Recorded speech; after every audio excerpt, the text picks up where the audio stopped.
This is the Yongnuo 23mm f1.4. Karena selain smartphone, kita juga suka banget ulik-ulik soal tools yang dipakai buat bikin konten. Dan ini satu-satunya lensa third party yang punya fitur-fitur terlengkap, terutama buat kamera APS-C ya, untuk Sony, Nikon, dan Fujifilm. Dengan harga yang cukup affordable, saya rasa dia punya taring tersendiri ya. The question is, apakah kualitasnya sepadan dengan spesifikasi yang ditawarkan? You're watching TV Gadget bersama saya Dimas Ohika. Let's find out. Pertama, disclaimer dulu, lensa ini dikirimkan oleh Yongnuo sekitar 3 bulan yang lalu. Baru sempat saya bikin video, namun tetap saya pastikan mereka bersedia diberikan feedback. Dan waktu tonton Yongnuo itu barengan dengan kalian semua. Jadi ini no filter sama sekali. Saya akan jelaskan keunggulannya sambil menyertakan spesifikasi teknisnya ya. Yang pertama, aperturnya besar, ini f1.4. Ini salah satu daya tarik utamanya. Bukaan besar ini memungkinkan lensanya bisa menangkap banyak cahaya, menjadikan handal di situasi apapun, terutama di minim cahaya, tanpa perlu menaikkan ISO yang terlalu tinggi.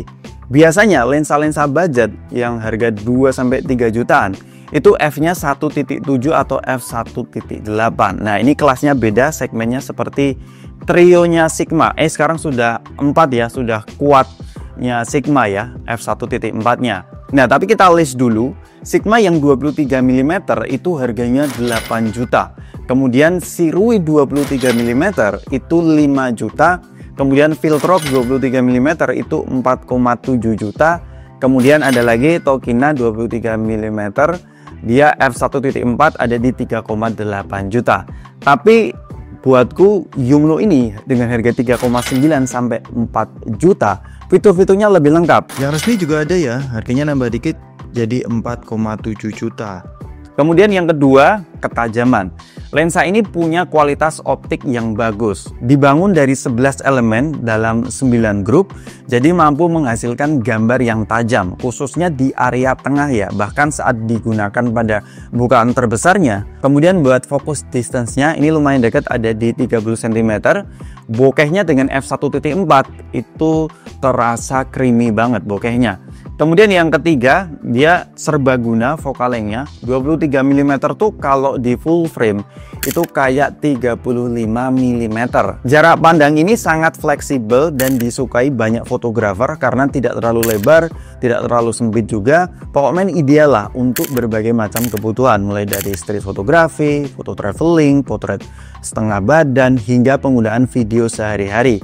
Focal length yang sedang kalian lihat ini itu saya menggunakan 23mm dari Yongnuo ya. Jadi dari segi bokehnya sudah mantap. Kemudian ya seperti yang saya bilang tadi, ini bisa disebut one for all focal length. Bukan kayak one for all yang habis 6,7 miliar tapi hasilnya ya.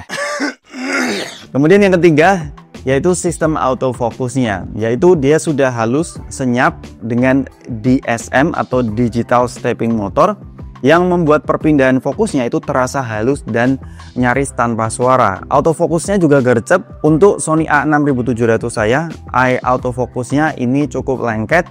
Sedikit ada fokus hunting di jarak dekat, tapi masih aman buatku.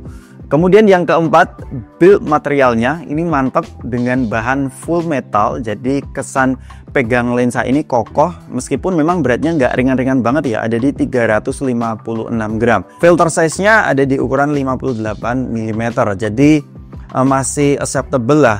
Yang penting nggak di atas 60 mm masih aman. Kemudian yang kelima, fitur yang fungsional. Jadi port USB Type-C-nya ini terdapat di lensa ini. Kalau teman-teman mau memperbarui firmware, ini memastikan lensanya bisa mendapatkan perbaikan atau peningkatan performa di masa mendatang. Kemudian ada tombol FN, ini tombol custom. Satu tombol ini itu fungsinya bisa diatur sesuai kebutuhan melalui menu kamera. Ini memberikan akses cepat ke fitur tertentu. Kemudian ada aperture ring, ini klik dan diklik. Kalau mau ganti aperture itu ada bunyi dan kesan yang satisfying banget ya dengan kliknya ini. Kemudian yang saya sangat suka banget yaitu adalah fitur remote control. Dengan fitur remote control ini kalian bisa merubah aperture, kemudian manual fokusnya itu pakai roda putarnya. Ini bisa kalian atur melalui remote control ini. Dan yang saya suka adalah E dan B focusing. Jadi titik fokusnya itu bisa diatur dengan sangat presisi, jadi nggak bakal miss fokus. Kalian bisa bikin speed perpindahan fokusnya juga bisa disesuaikan ya. Jadi bikin video sinematik itu bisa banget pakai lensa ini. Dari apa yang saya paparkan tadi, memang sepertinya tidak ada kekurangannya ya. Tapi saya tetap sebutkan di video ini, terutama di bukaan f1.4 ini masih soft ya. Kalau kalian naikkan ke f2.8 ke atas, maka hasil fotonya bisa lebih tajam. Kemudian masih ada CA atau chromatic aberration. Kalau di bukaan terbesarnya, ini bisa difixkan melalui editing software. Dan satu lagi, terakhir, konstruksinya metal body. Ini perlu aware aja ya, karena konstruksi metal body ini kalau jatuh, dia damage-nya langsung atau direct. Beda dengan karet ataupun plastik yang resistensinya itu lebih minim goncangan. Jadi itu tadi adalah review dari Yongnuo 23mm. Overall saya puas, bahkan saya sampai ketagihan beli yang 56mm karena fitur-fiturnya buatku Yongnuo ini belum ada yang mengalahkan, terutama teman-teman yang suka mengambil video sinematik ya dengan bantuan remote controlnya tadi. Terima kasih bagi kalian yang sudah nonton video ini sampai akhir. Sampai ketemu di video selanjutnya. Peace out.